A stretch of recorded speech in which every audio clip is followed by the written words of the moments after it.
City Manager. Thank you, Mr. Mayor. Good evening, everybody. Good to be with you. We had some questions with respect to the Clarity franchise, and there was some discussion from Spectrum as to whether or not there was a level playing field concern with regard to the language being proposed in their franchise and whether or not it was consistent with the charter franchise. We've looked into this and we believe that there is a level playing field. However, we have also offered that if Spectrum would like to discuss those points further and maybe, bring some amendments forward, I told them that I could advocate for that to you and to the city attorney's office. So we'll see if they want to take us up on that, but you may have someone here tonight wanting to talk about that a little bit. I asked Wallace to give you just a couple sort of broad stroke comments with regard to his perspective on the matter, and we'll try to answer any questions you might have in preparation for tonight's discussion. That's all right. Mr. Mayor. Well, thank you, Mr. City Manager, Council, Mayor. So the deal with franchise agreements is that first we cannot have a monopoly, right? So if we let one company in, we let other companies in. And we've negotiated the franchise agreements extensively clear back to 2007. Around 2016, 2017, when Bresnan's was renegotiated, the federal rules and regulations changed a lot about what we could have in our franchise agreements and what we could control and what we couldn't. We went through about an 18-month process renegotiating it. And so when Clarity came in to ask for a franchise agreement, we took the exact same template that we had negotiated with Bresnan's and essentially changed the names except for two things. The first thing is in Bresnan's, we put language in that said you'll continue to provide service where you already do. And they wanted that language. That was their language, where you already provide service. And if any additional service is desired or annexed, it's up to you whether you want to provide it, and that follows FCC regulations. Clarity's franchise is a little different, and it's different because they don't have any existing customers. So the language just says, wherever you want to provide service, you can. That's the difference between the two. Bresnan raised a concern and said, you're not providing a level playing field because we have to provide service to everyone, and they don't. I said, well, if you'd like to lose your customers, we would be happy to change the language to say just provide it where you want it. So I think that one should go away pretty quickly. But even if it doesn't, we're willing to change the language to match to say provide service to the people that you want to provide it to. The second major piece that's different is the EG channel. We already have an EG channel that was negotiated with Spectrum that you guys are quite well aware of. When the FCC changed their rules, one of the few things that you could get, other than the 5% of gross revenue that's allowed, one of the few perks you could still get was an EG channel. And so they agreed to it, not very willingly, Bresnan back then, but they agreed to let us keep the EG channel. The new company came in and said, well, we can give you another EG channel if you want on our network. We're willing to do that, but is there something that you would like more? Talking with our IT department, it turns out that we would really like to have a redundant internet connection and redundant service to our dispatch center so that if the primary line goes down, we have a redundant internet connection. With the EG channel, they are required, Bresnan, to provide $40,000 of capital equipment, $20,000 every 5 years. With Clarity, they're required to provide $40,000 of labor and materials to get our redundant line hooked up. And then the only thing that's different is you have an EG channel versus the redundant internet connection. Now, interestingly, we tried to get a value of that from Bresnan. We tried to ask them, how much is this channel worth? And in other negotiations with Casper, when they told us, well, we couldn't possibly value that. We have no idea what it's worth. Wouldn't give us numbers about how many people are on it or anything else. So we made the call in our office, I did, to go, well, this looks equivalent to me then. If I can't have a value of what that channel is worth, what they don't charge me for service and redundant internet seems pretty fair, along with that $40,000. I think we have a level playing field here. If Spectrum still is complaining about it, if Charter, Spectrum, whatever they're addressing, right? If they're still complaining about it, we're telling them, we can do the same thing with you and change the franchise terms so that you provide us a redundant internet connection instead of a cable TV channel. Either way, we'll make it fair. But we did the best we could to make it fair, and until they found out that they were having competition, I don't think it was actually a problem for them. So that's where we are. Any questions that I can? Sure. Mr. Mayor, the EG channel, is that the one that people can view us on the cable, on their cable channel? It is. So that, if I am correct, comes up for bid every year anyway, right? And No. It does not? No. Didn't we just, No. we just put out something? Mark Hyman is wanting to use the EG channel for the Casper One TV proposal that I think is coming up in a couple weeks. Right. Right. There's an RFP, but it's not bid out every year. That channel is given to the city. That's part of the perks that we get, and then we can do what we want with it. Did we not put that out for bid though, if I recollect? We did. We did. But Okay. not every year. Okay, understood. Yep. It was a process we had to do so that Mark could take. Sure. Understood. Councilmember Pollock. But that was not for bid to be the provider of that channel, that was for a bid to be an operator of that channel. That's Right, correct. correct. You got it. So I expect that Clarity will be in the audience. I expect Brisson will be in the audience. I don't know what they're gonna say, but I wanted to let you guys know that from my perspective, this is a very level playing field. And if they really don't consider it level, it can certainly be made that way pretty easily. Councilman Gamero. Thank you, Mayor. I had just one question in regards to the first thing you mentioned about the language about them providing service to their existing customers versus, you know, non-existing customers. Is there anything about that language that restricts them to the customers they currently serve, or prevent them from growing that base? Brisson? Yeah. Sorry, no, Yeah, what they is the can issue grow with it. that It's not just difference? they can grow it at their discretion. Okay. It's only there because they have existing customers and the other one didn't, so it didn't make sense to have language that said, provide service to your existing customers that are non-existent.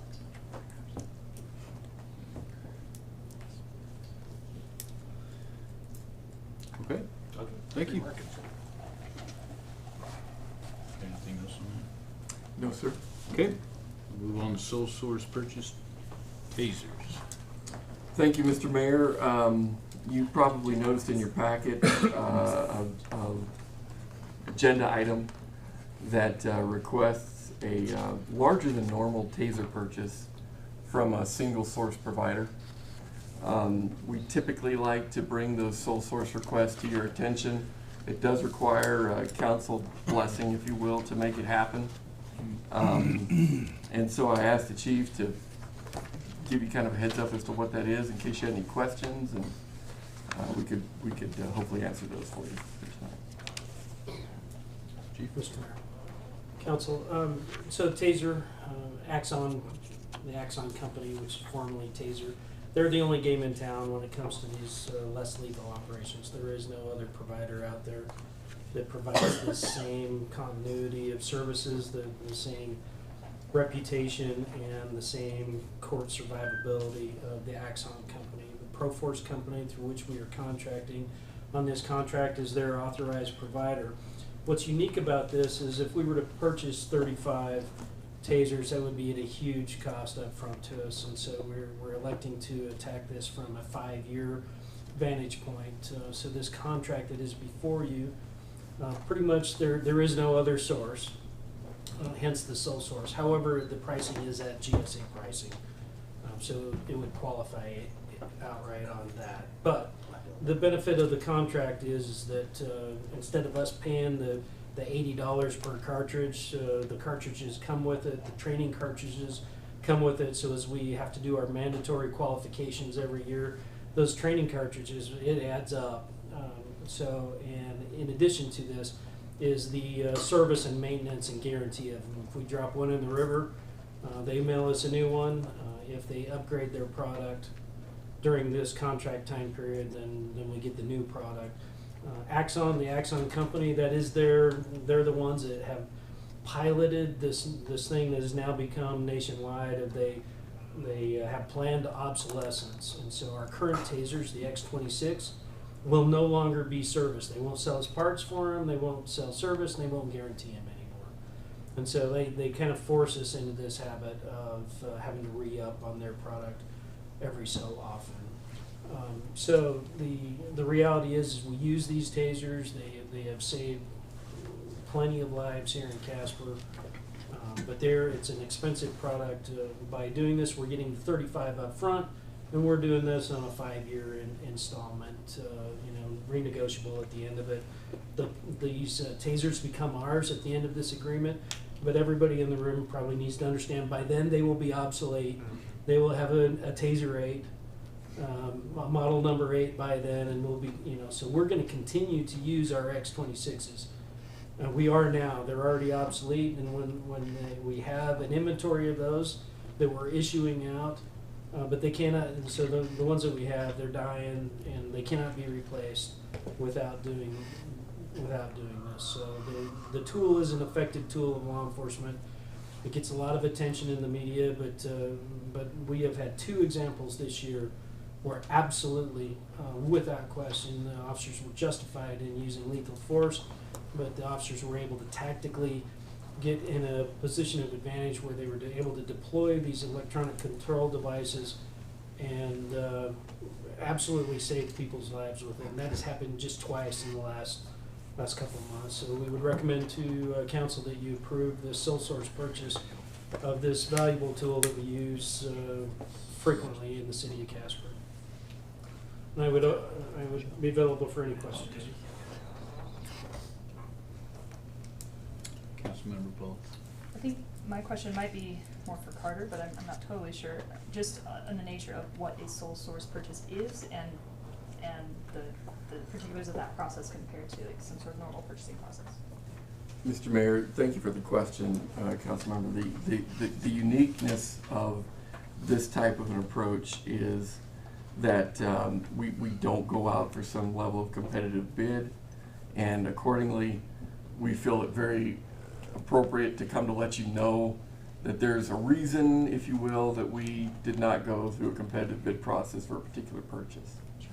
And so that really is the distinctive factor as to why we talk about it in this format. Yeah.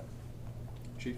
I just want to add to what Carter said, is that some products are so unique, they are proprietary in their nature, and they just can't be obtained through any other source. And so periodically we do run into this where they're the only game in town. Sure. I'm assuming this is already a budget line item? Mr. Mayor, Councilwoman, that's correct. That we're using basically the equipment line in the FY21 budget to make this purchase happen. It doesn't impact the FY22 budget, which is the new budget. Okay. Councilmember Paul. Clarifying question then, so if this, then because it's already budgeted, if this wasn't a sole source purchase, this would just happen in department, like it wouldn't come to us necessarily, or would it because it's a contract? Mr. Mayor, Councilmember, depending on the amount that would be needed, would probably drive the discussion as well. Sometimes contractual agreements require your approval and that sort of thing, but yeah, I would basically agree with that assessment.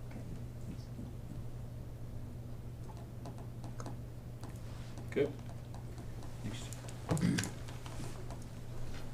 All right, then agenda review. Mr. City Manager. Thank you, Mr. Mayor.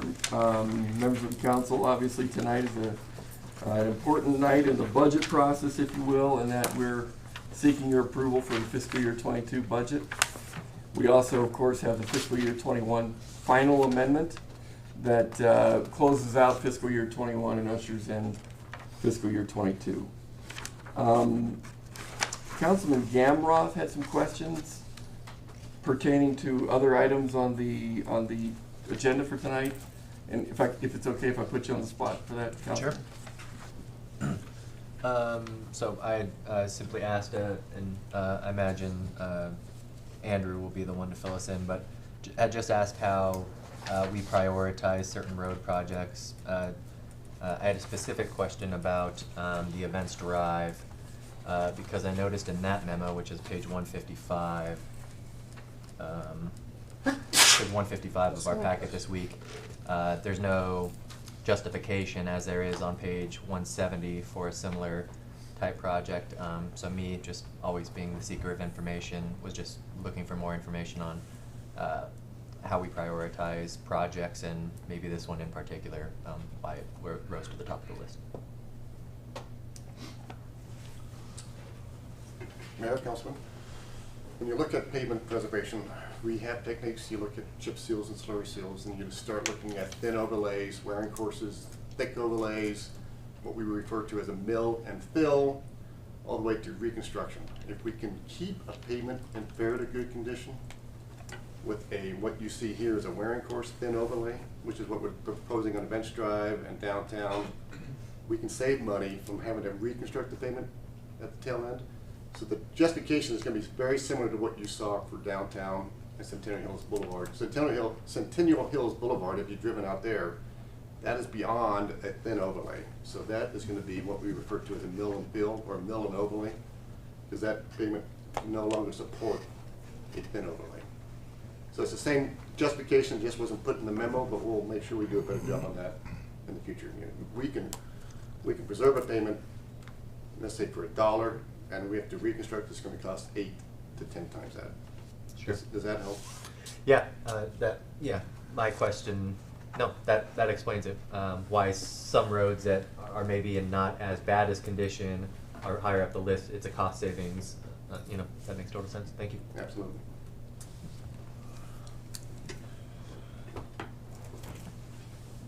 And that's all I have for the review.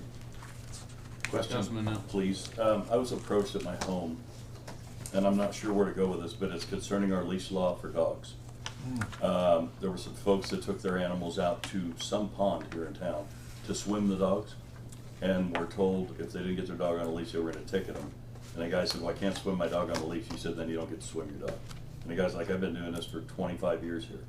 And I said, well, let me approach council with it and see if somehow we can get an amendment to the leash law where they could take the dog up when he's in the water, when they're swimming him, maybe walk him in the water, let him loose to swim, and then chain him up back when he gets to the bank. I don't know. That seemed to be the most plausible answer I could come up with, but I wanted to see if we couldn't somehow get that in the future so it can be discussed before they lose their swimming season with their animals. So. Mr. Mayor, it sounds like you're suggesting, Councilman, putting this on an agenda Yes, to sir. discuss. So, whatever council thinks. I'm going to oppose it. We've been through the leash law multiple times, which we've gone, had this conversation. We spent multiple hours upon hours talking to people, dealing with this. We've done this. There's a reason why there's a leash law. And so I'm going to oppose it. I think we've done this multiple times. It's like the noise in the motorcycles. We come back and everybody's like, oh, we need to have amendments or we need to have ordinances against motorcycles. It's this year after year. Sean will probably remember when we did the leash law.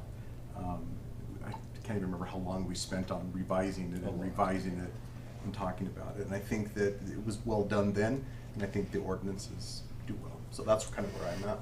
Didn't we just do the park on the east side of town? On,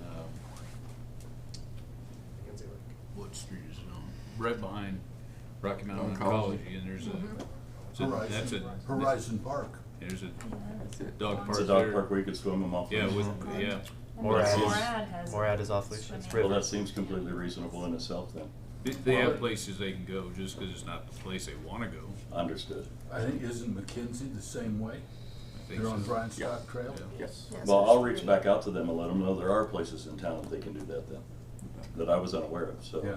That's a perfect resolution. And to make clarification for my opposition to that is because of that very reason, is because when we went down that route, we were like, well, let's create more parks for dog owners to take them into the water and to do those types of stuff. So I mean, I should have clarification. It wasn't I was just opposing it to oppose it. It was because we went down that road several years ago as well. I can't remember what inertia of the council it was. Well, I think it was. Well, the thought brought it up. process was, if we're gonna require leashes, then we ought to have more off-leash areas in the city that they can take their dogs, and so we did that. That seems reasonable. Yeah. And then I would just say in addition, so we've identified some of the areas that they could go, and I would just in addition to that say, I believe Yesness Pond, you know, they just stocked it with 1,500 trout and catfish and stuff, so it's probably more of a fishing pond, which would probably disrupt that. And then Ennis Kimball, I know, is another one you're not allowed to bring your dogs, but that's a state park, so that would be outside our wheelhouse, I think. So. That gives me a place to go, so thank you. Okay. All right. We'll start here in about 7 minutes. Thank you. Thanks, everybody. How'd it go today? Judiciary? Stressful. Stressful? Yeah. Well, that's good.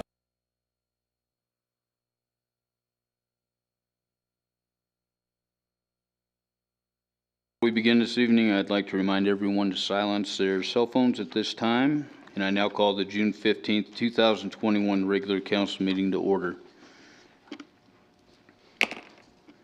And we're showing that all members are present. Council meetings are also televised and can be viewed on cable channel 192. Please join me in the Pledge of Allegiance.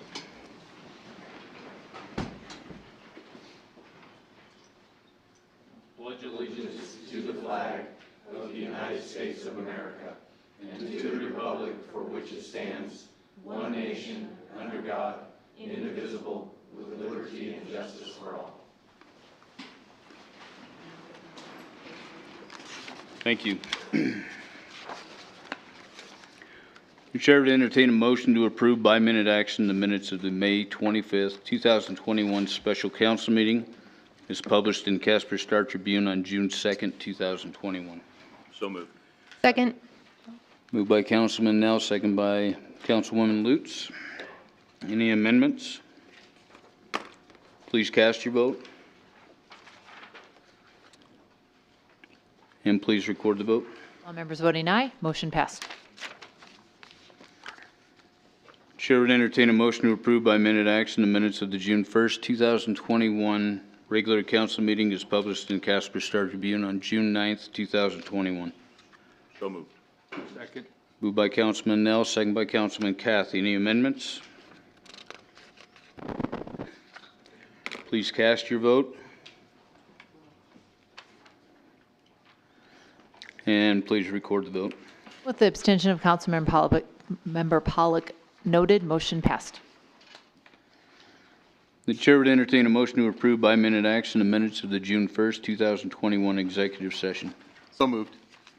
Second. Moved by Vice Mayor Pacheco, second by Councilman Johnson. Any amendments? Please cast your vote.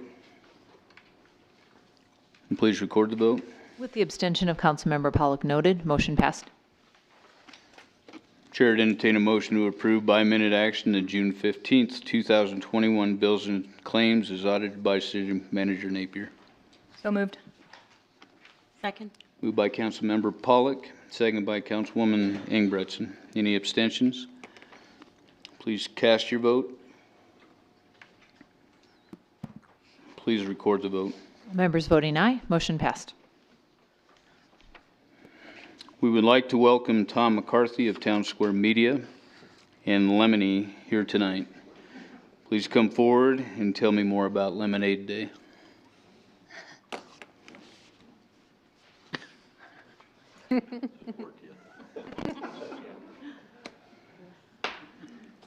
Thank you very much. My name is Tom McCarthy. I'm with Town Square Media Casper. Lemonade Day, for those of you who don't know, is a program that's been here in Casper for years promoting entrepreneurship among the young people of our community. Anyone who's been here on Lemonade Day knows that all you have to do is drive one block in any direction and you'll find a lemonade stand. But what you might not know is that each one of those kids, guided by our leader Lemmy, learns the lessons of starting their own business, what it takes to procure all of the supplies needed, the capital, perhaps from investors or parents, to build the stand, maybe go out and get sponsorships, things like that, and then hopefully, if they do a really great job, make some money. And it's with that spirit that we hope, along with Hilltop National Bank and the Boys and Girls Club of Central Wyoming, to continue to bring that mentality and that spirit to Casper and the community as these young people grow into young adults and on to start their businesses and stay here in the community. So it's something we're really proud of, and we're really excited to be here today. All right, thank you. Does Lemmy want to come up here and I'll read a proclamation? What's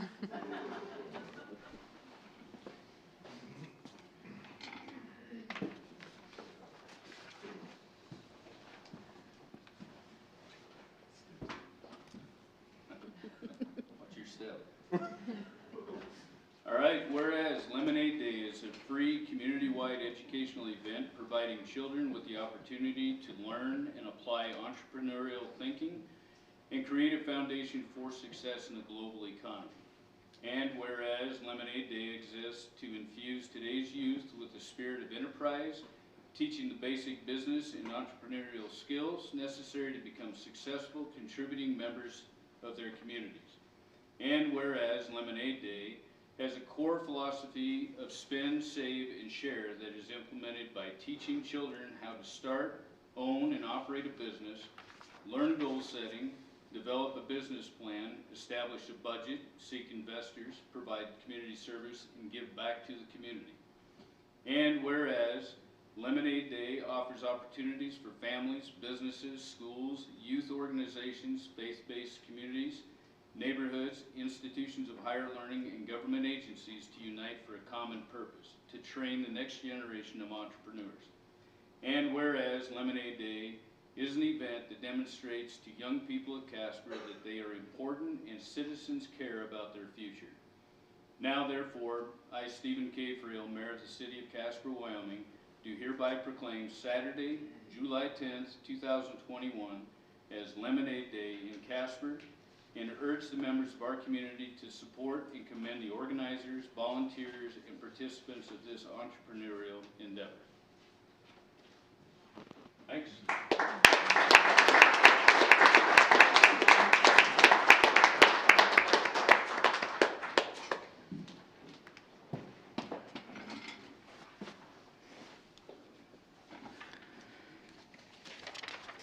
Okay, this evening, Susan Burke, Kilty Brown, and Lisa Hubbard have joined us as we recognize Central Wyoming Hospice and Transitions as they celebrate their 40th anniversary in serving our community. Ladies, please share with us about this milestone anniversary. Good evening. Thank you very much. My name is Lisa Hubbard, and I'm the president of the Central Wyoming Hospice Board of Directors, and with me here at the podium is Kilty Brown, our executive director.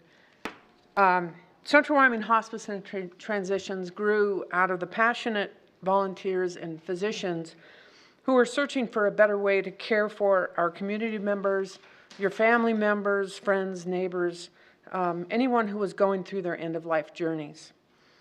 Known 40 years ago as Central Wyoming Cancer Treatment and Hospice Program, and located on South Jackson Street at that time, our organization was founded with the help of a very caring oncologist, Dr. Paul Johnson, and it was dedicated on June 5th, 1981.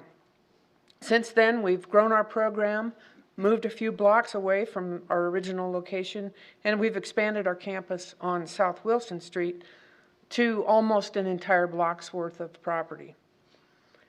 In addition to both our in-home and our inpatient hospice care, we've added a transitions program to help those and their families in the very, very early stages of their life-limiting conditions.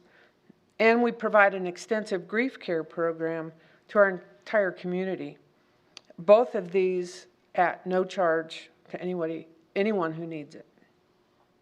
So we're proud, very proud, to be the oldest and the largest hospice in our state and the only nonprofit hospice in our community. We're very honored to always be the stewards of all of our community's investments that have been invested in hospice, and we will always have the vision of onward and upward. So on behalf of the Board of Directors, our administration, and our entire 65-person staff, we thank the generous community of Casper And we especially thank the City of Casper for your continued partnership and for this recognition. Thank you. I also have a proclamation for you. No, you're projecting.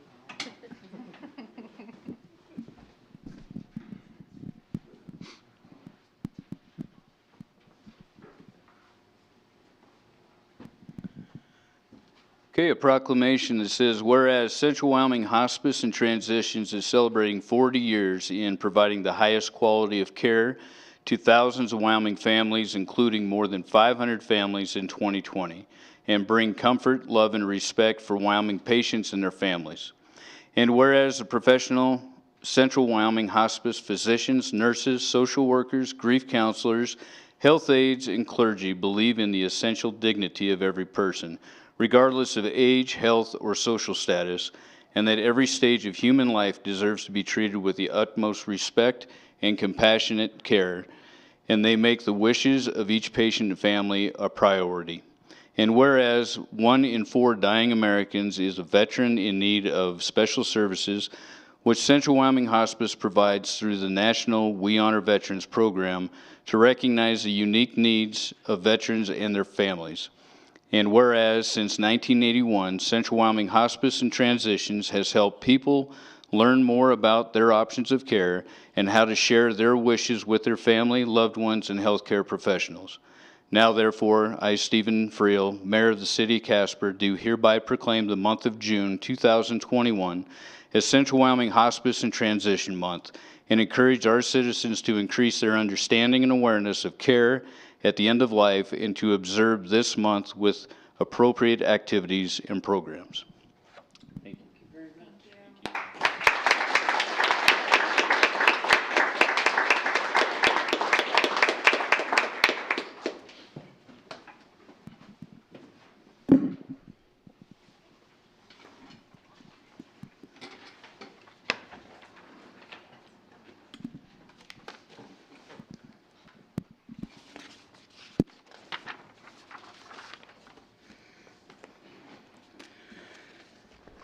Okay, now is the time we invite anyone in the audience who wishes to speak to council to come forward.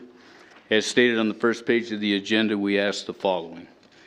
Please state your name and address. Direct all questions, comments to the mayor and only the mayor. No personal attacks on staff or council will be tolerated. Council will not respond to personnel matters. These will be referred to the city manager. Questions posed by speakers may or may not be responded to by council members. Presentations will be limited to 5 minutes, and the duplication of speakers will not be allowed, nor will time extensions be permitted. Please note that public hearings and ordinances each have their own comment period, so please hold your comment on those items until we reach them. Is there anybody who would like to approach and speak to council?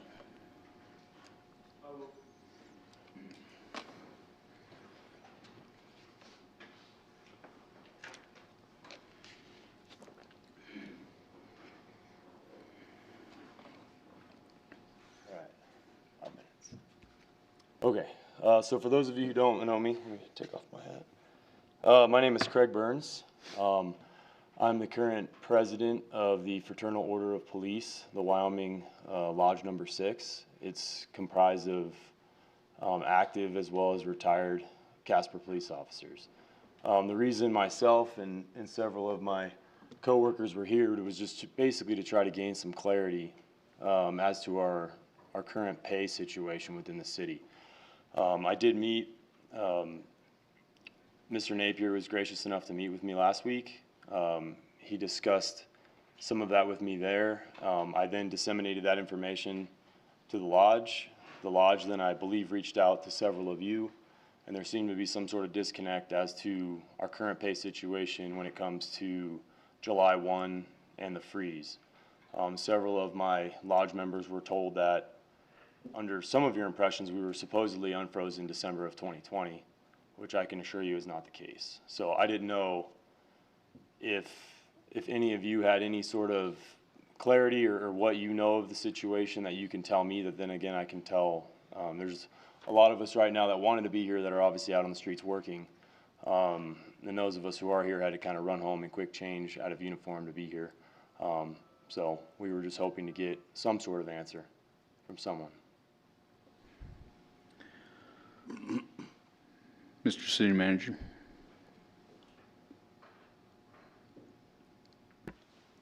Mr. Mayor, members of the council, the budget as proposed for fiscal year 22, which begins on July 1, does not include raises for employees.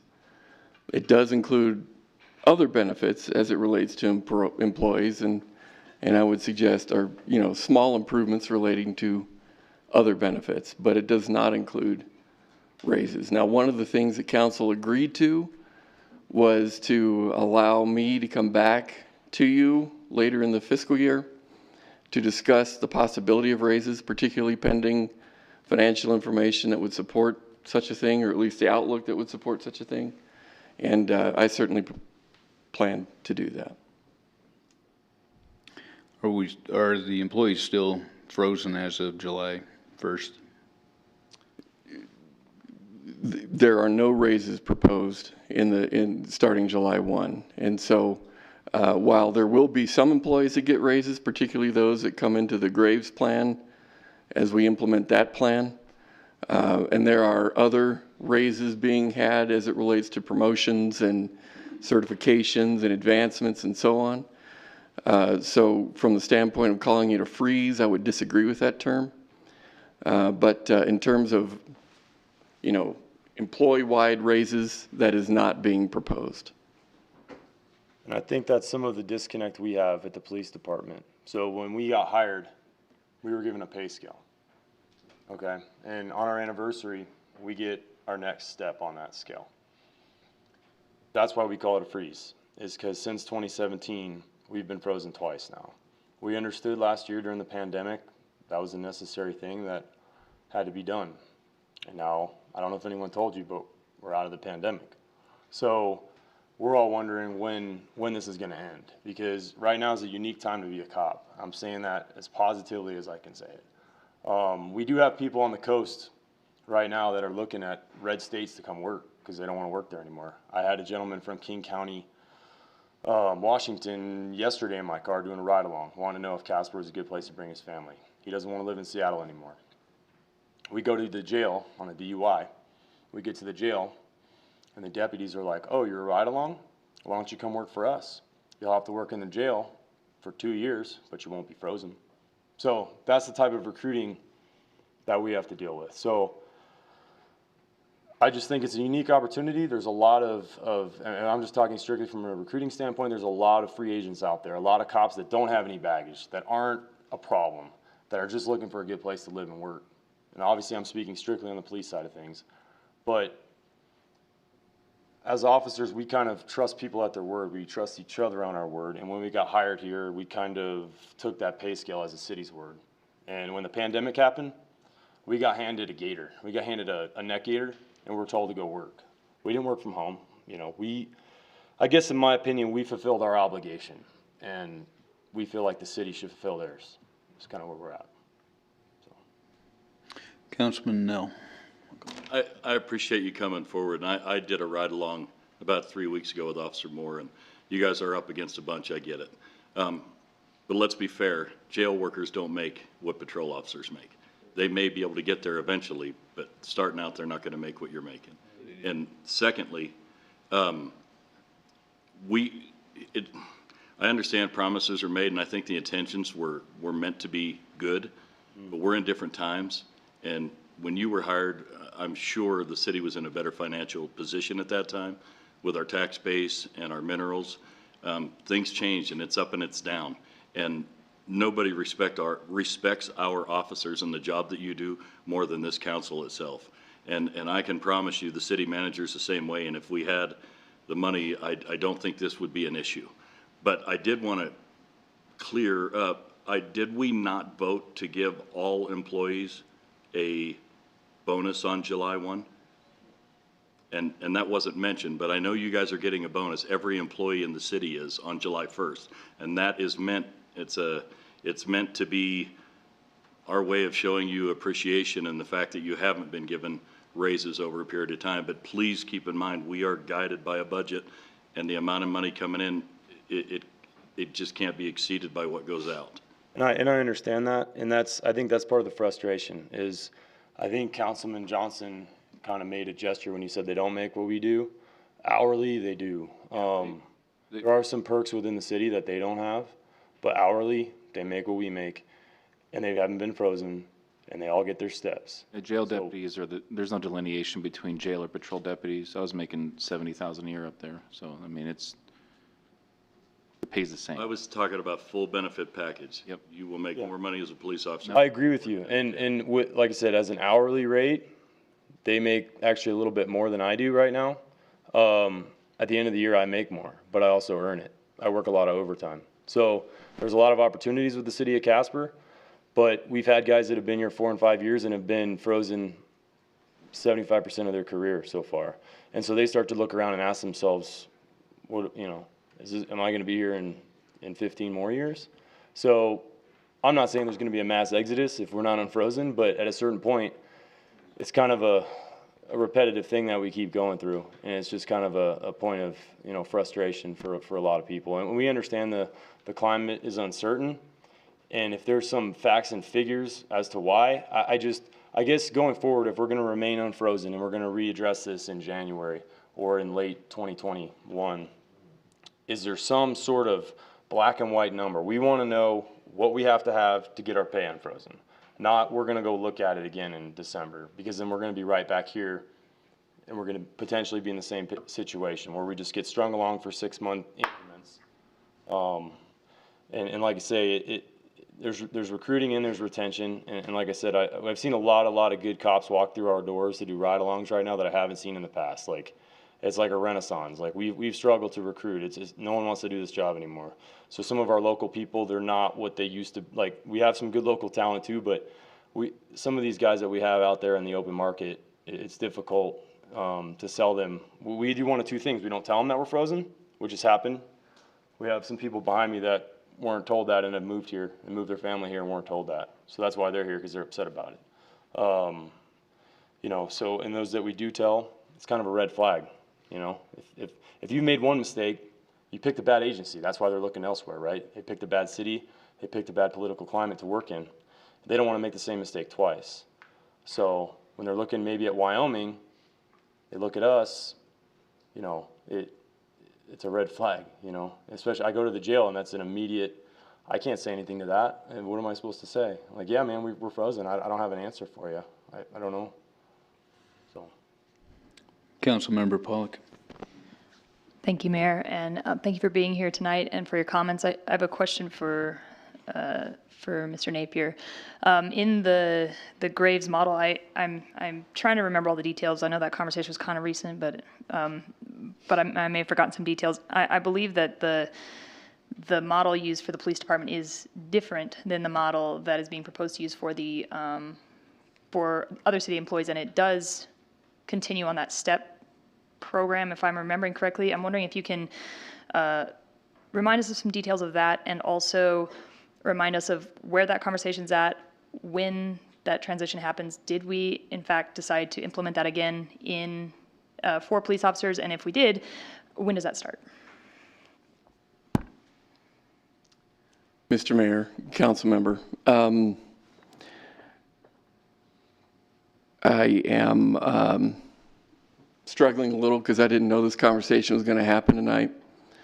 And so what I would suggest is that with the implementation, certain pieces and parts were brought forward and others were put in abeyance.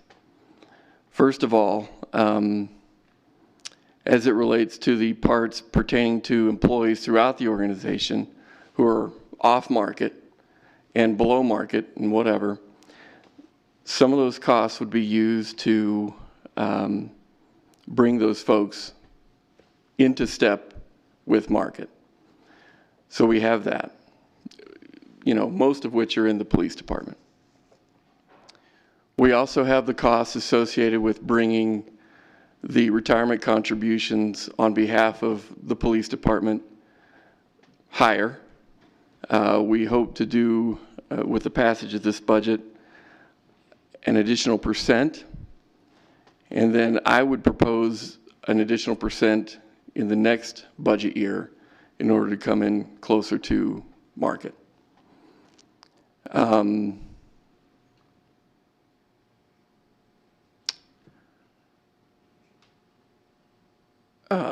As it relates to wages being brought on, there were a number of reasons that we proposed waiting to fulfill that aspect of the study. First of all, the funding for a widespread array of raises, we did not propose to be made available. Secondly, we were concerned about issues that we would not understand completely until post-implementation, where there might be compression issues, there might be equity issues from position to position, and we needed that data to be more clear following the first phase of implementation. Which again was another reason we did not recommend, widespread raises throughout the organization. The proposal as it relates to graves indeed suggests that for the police department, a more regimented approach be taken in comparison to non-public safety employees throughout the organization, which does not require the same level of regimentation. And so in that regard, that would be what we would recommend as we move forward. And so, as I mentioned, we do plan to come back to you to discuss the cost of giving raises on a more widespread basis. And but I am proposing that that be done later in the fiscal year.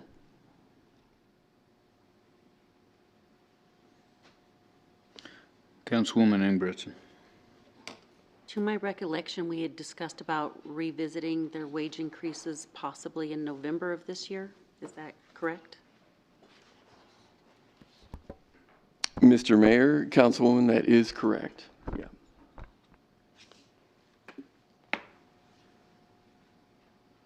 Councilman Nell. And to be clear, that wasn't because we didn't want to give you a raise. It was because we need that data from the graves, I believe, so that we have something to go off of before we can understand how we can implement that throughout the police department. Is that not correct? Mr. Mayor, Councilman, that is correct. In addition to understanding our financial picture a little more clearly, yes, I would agree with that. So just as a follow-up, you're very important to us. It's not we're picking and choosing who to give a raise to. If it was a perfect world and our minerals were up, we wouldn't be having this discussion, I'm sure of it. Then, if it's about money, there's a reason why there's no firemen in here, right? So, they get their money, right? But we don't get ours. I can't speak to that, but Mr. City Manager might be able to.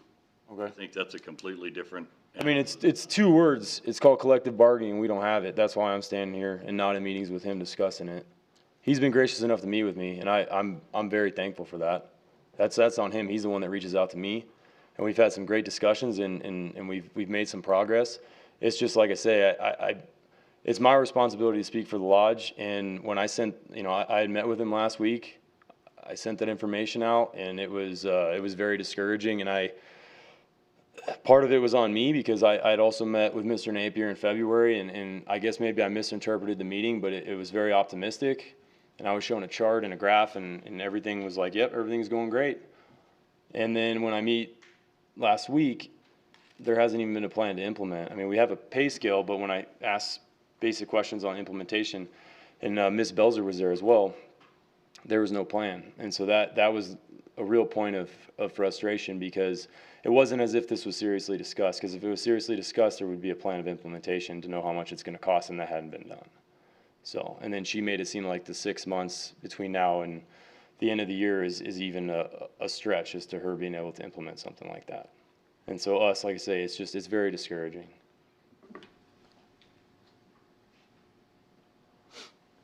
Councilman Kathy.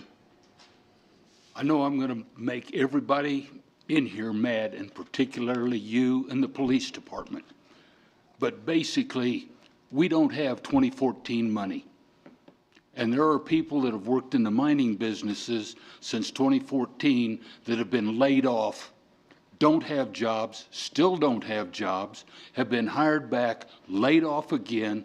They have no jobs, no benefits, and you folks have kept all of your pay, all of your benefits, and everything else.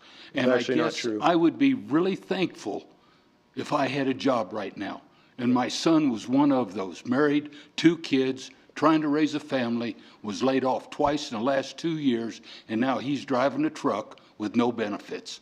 How much did he make in 2014? Do what? How much money did he make in 2014? He made close to 6 figures in 2014. Okay, I'm going to call point of order. But Point of that's order. basically Point of order. your business too. Councilman Kathy, point of order. Okay. Councilwoman Ingebretson. I personally want to just say thank you to all you police officers and everything, that I truly appreciate your support and everything that you guys do. I truly appreciate that. We appreciate that, thank you.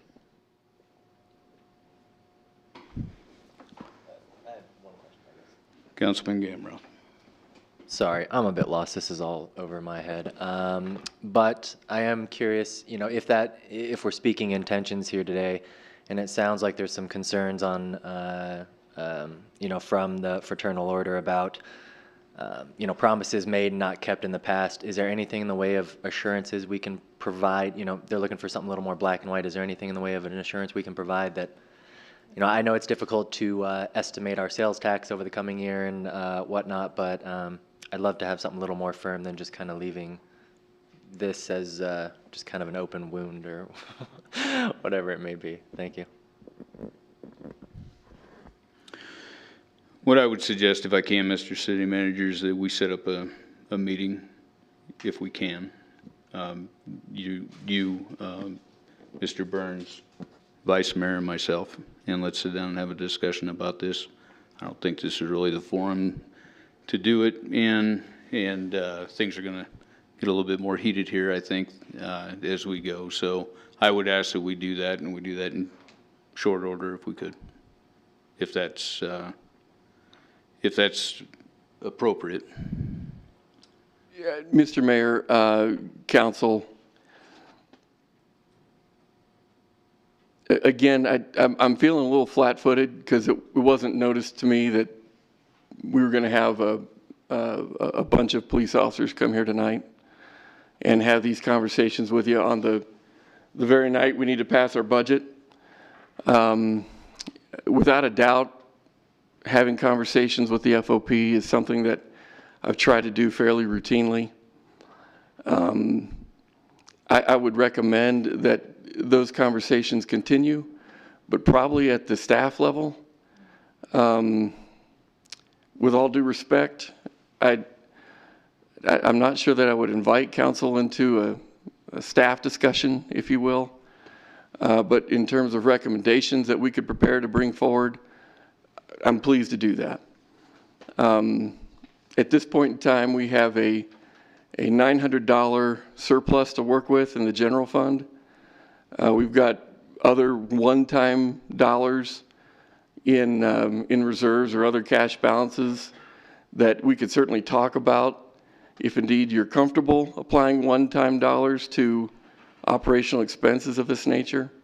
And if that's your direction, I'd be happy to go look at that some more. But I really don't want to set the precedent, again, with all due respect, of bringing elected officials into staff discussions that evidently I need to continue to have with the FOP. Councilman Nell. Thank you. Can we not at least I think it's your plan anyway, so can we not give them some form of a guarantee that, yes, we will revisit this by such and such a date, November, I believe you said? Can we certainly not at least put that out there and give them an assurance that this will be revisited at a time when we have the Graves information and know better where our budget is? Can we not give them that? Mr. Mayor, Councilman Nell, I've tried to indicate that in as good faith and effort as I possibly can. I'm happy to stand on that particular commitment tonight. You bet. Thank you. All right. Officer Burns, I appreciate it. Thank you. Thank you. Thank you, Mayor. Appreciate it. Is there anyone else who would like to speak to council?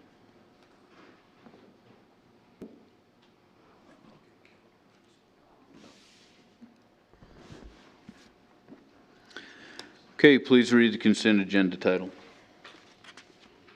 Establishing July 6, 2021 as the public hearing date for consideration of the vacation and replat, creating the Kensington Heights Addition Number 4 subdivision. Chair would entertain a motion to by minute action establish a public hearing date just read. So moved. Second. Moved by Vice Mayor Pacheco, second by Councilman Johnson. Please cast your vote. Please record the vote. Councilmember Egebrensen abstaining, motion passed. I now declare the public hearing open for the consideration of fiscal year 2021 budget amendment number 5.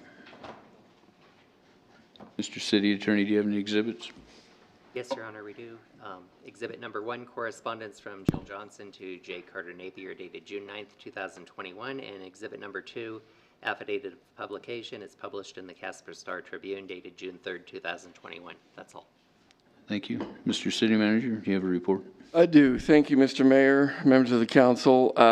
As we've discussed in a recent work session, we are in need of this final amendment for the fiscal 21 budget that has the effect of kind of wrapping up this budget that we're currently in and getting us ready for the fiscal year 22 budget that hopefully will be passed this evening.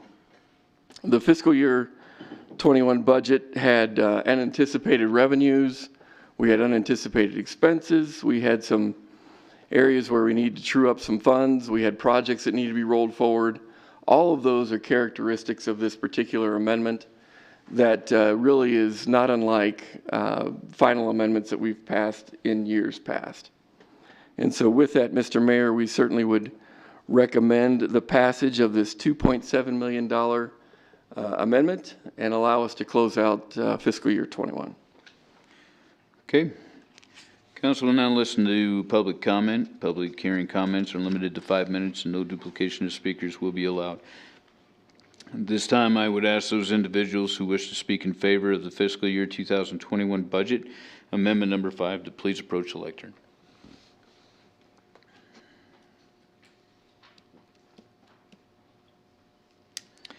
All right, at this time, I'd ask those individuals who wish to speak in opposition to fiscal year 2021 budget amendment number 5 to please approach the lectern.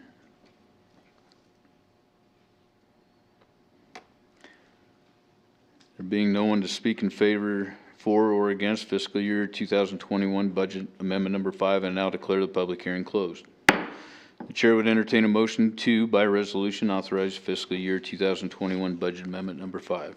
So moved. Second. Moved by Councilwoman Lutz, second by Councilmember Pollock. Discussion? Any amendments? Please cast your vote.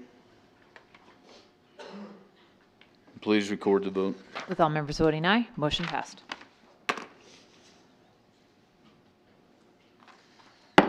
I now declare the public hearing open for the consideration of fiscal year 2021-2022 budget. Mr. City Attorney, do you have any exhibits?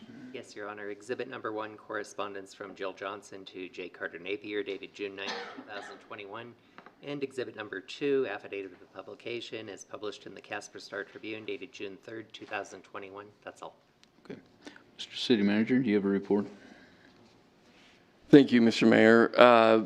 This is the opportunity for council to take comment in sort of the final phase, if you will, of approving the fiscal year 22 budget.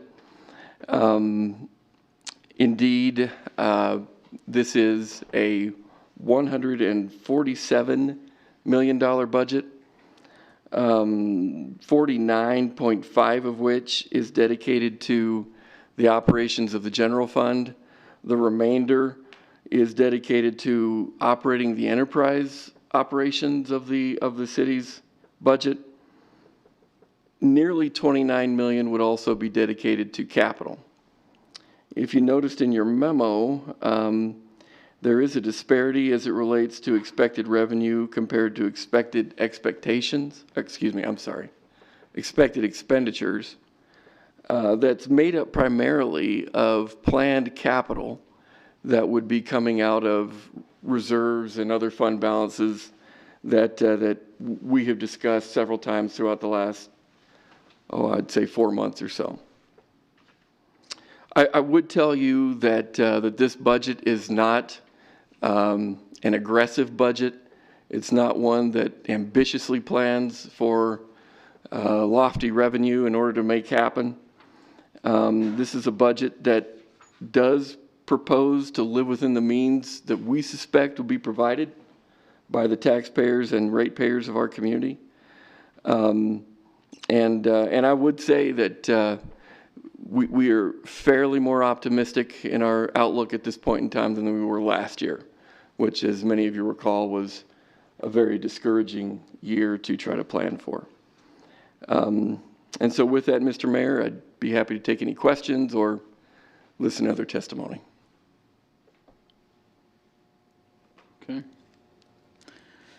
Council now listen to public comment. Public hearing comments are limited to 5 minutes and no duplication of speakers will be allowed. This time I'd ask those individuals who wish to speak in favor of the fiscal year 2022 budget to please approach the lectern.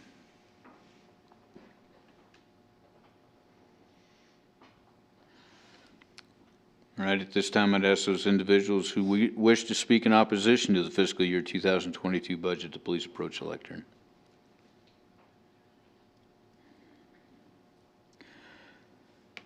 There being no one to speak for or against fiscal year 2022 budget, I now declare the public hearing closed. The chair would entertain a motion to, by resolution, authorize the fiscal year 2021-2022 budget. So moved. Second. Moved by Councilmember Pollak, second by Councilman Johnson. Discussion? Councilman Johnson.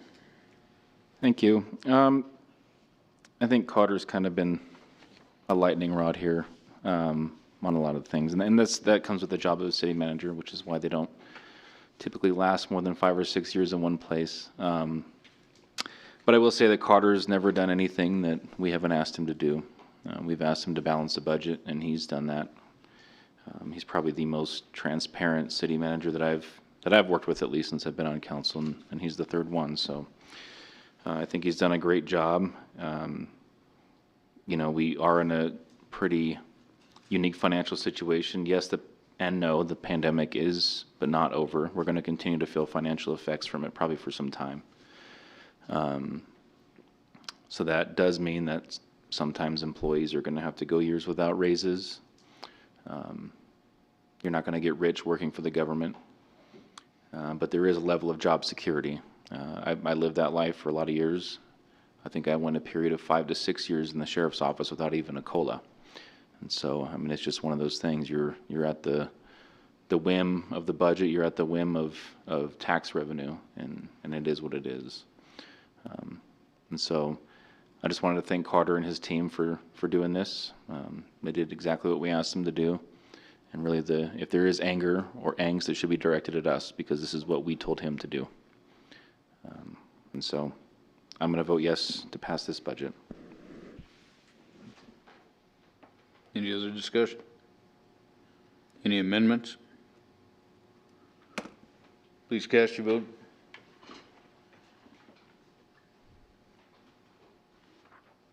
And please record the vote. With all members voting aye, motion passed.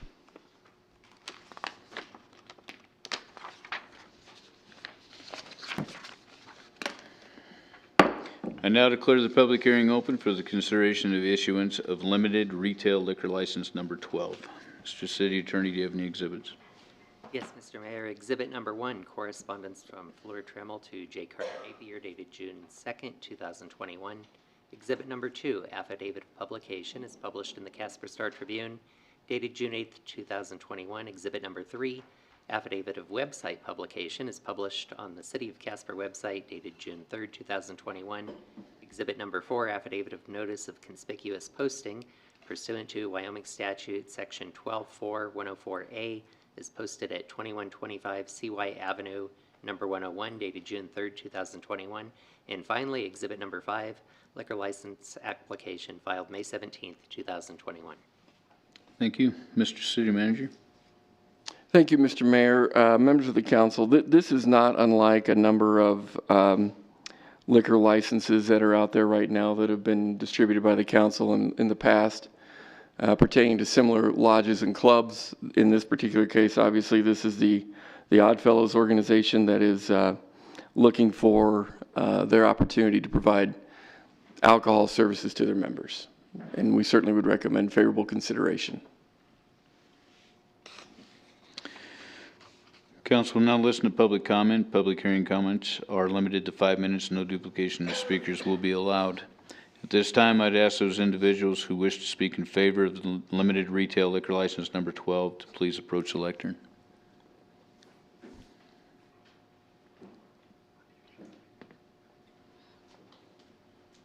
Hi. Good evening. Mr. Mayor, Council. My name is Brandon Balch. I'm the Grand Noble of the Oddfellows Lodge on CY Avenue. We're merely seeking this license as an expansion of benefits to provide to our members.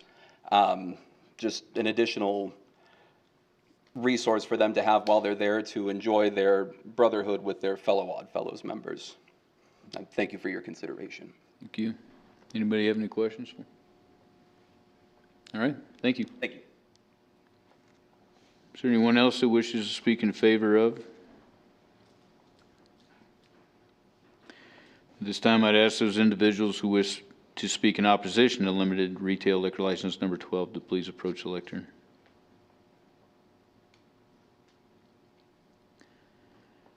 All right, there being no others to speak for or against limited retail liquor license number 12, I now declare the public hearing closed. The Chair would entertain a motion to, by minute action, authorize the issuance of limited retail liquor license number 12. So moved. Second. Moved by Vice Mayor Pacheco, seconded by Councilman Nell. Discussion? Any amendments? Oh, Councilwoman Engbretson. The limited retail liquor license, how many does the city have available? 8 left available? 8 total? Okay. Okay, any other discussion? Any amendments? Please cast your vote. And please record the vote. With Councilmember Pollock recusing herself, motion passed. We let her back in.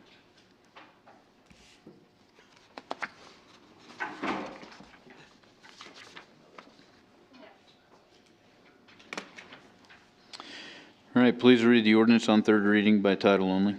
An ordinance approving a zone change for proposed Lot 3 Methodist Church Addition MBA, currently described as a portion of Lot 1 Methodist Church Addition. The Chair would entertain a motion to approve on third reading the ordinance just read. So moved. Second. Moved by Councilman Nell, second by Councilmember Pollock. Council now listen to public comment. Public comments are limited to 5 minutes and no duplication of speakers is allowed.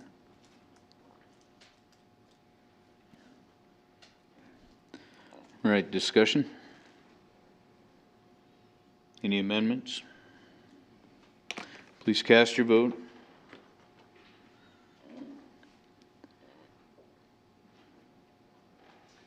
And please record the vote. With Mayor Friel abstaining, motion passed. Please read the ordinance on third reading by title only. An ordinance granting a franchise to Clarity Telecom LLC for the construction and operation of a cable system. Chair would entertain a motion to approve on third reading the ordinance just read. So moved. Second. Moved by Councilwoman Engebretson, second by Councilwoman Lutz. Council will now listen to public comment. Public comments are limited to 5 minutes and no duplication of speakers will be allowed.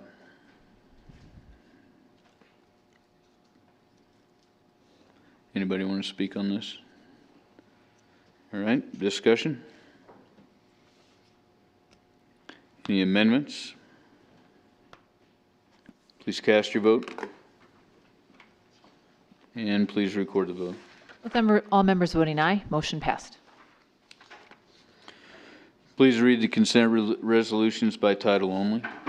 Item 13A1, an amendment to agreement with YDOT for the Poplar and West First Street enhancements. Item 13A2, granting an energy-efficient commercial building deduction to GPC Architects as part of the Hogadon Lodge project.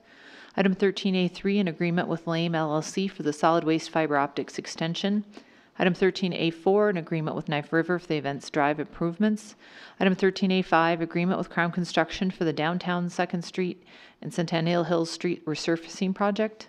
Item 13A6, requesting Natrona County continue to collect 8 mills of property tax on behalf of the City of Casper. Item 13A7, a donation agreement with the Rotary Club of Casper for a bouldering park at Crossroads Park. And item 13A8, authorizing purchase of tasers from Pro Force Law Enforcement Sales.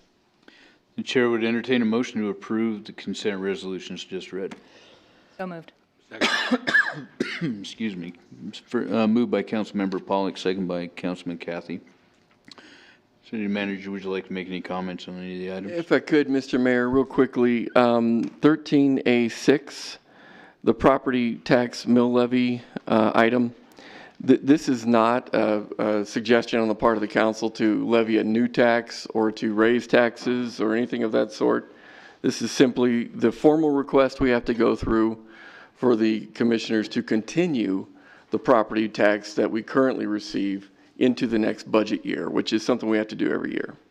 And that was all I had. Thank you. Okay, thank you. Any abstention or nay votes? Please cast your vote. And please record the vote. With all members voting aye, motion passed. Please read the consent minute action titles. Item 14A1, authorizing the funding to support community promotions events. Item 14A2, rejecting all bids for the City Hall project safe site work and exterior improvements. Item 14A3, authorizing Skull Tree Brewing to sell other malt beverages. And item 14A4, authorizing the use of a patio by Yellowstone Garage. Chair would entertain a motion to approve the consent minute action agenda items read. So moved. Second.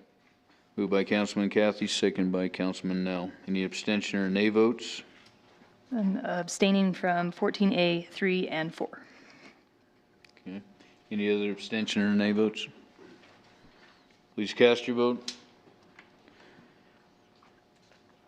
Please record the vote. With the abstentions of Councilmember Pollock noted, motion passed. At this time, we ask council members to bring forward relevant concerns or items of interest. Councilman Nell. I have nothing. Thank you. Councilman Cathy. Attended a Joint Powers Water Board meeting earlier today, and there will be a 5% rate increase from the Joint Powers Water Board to all of their wholesale water rates. So that's something we as a city will have to look forward to. Also attended the Chamber of Commerce meeting. They had nothing that they wanted me to bring forward or address to council. And I passed on to them some of the street projects and things like that that we were going through, and also about the bouldering park that we just approved with the Rotary. So they are aware of all of that. And it looks like people have about 7 minutes to get up to the event center for the rodeo. This is the first night performance, and it runs all the way through Saturday night. So let's get out and support the rodeo and support the local the cowboys that have come to town and wish them on. They have worked hard to get here through the competition, and rodeo and going down the road is not an easy life, but we appreciate having the people here, and we appreciate the visitors coming to our city. Councilwoman Lutz. Nothing tonight. Councilmember Pollock.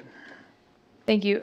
Just to add on to what Councilman Kathy said, just a reminder, there's lots of folks from out of town in our community for the next several days. So appreciate everybody taking a little extra care to make sure that people feel welcome, that they're getting directions where they need to go, that we're making recommendations for some of our favorite local spots, and that we're making sure that visitors have a great experience while they're here. Also, you know, traffic, being a little extra patient, people might not know where they're going, so just, you know, do your part to make sure that Casper is a great experience for everybody who is visiting us this week.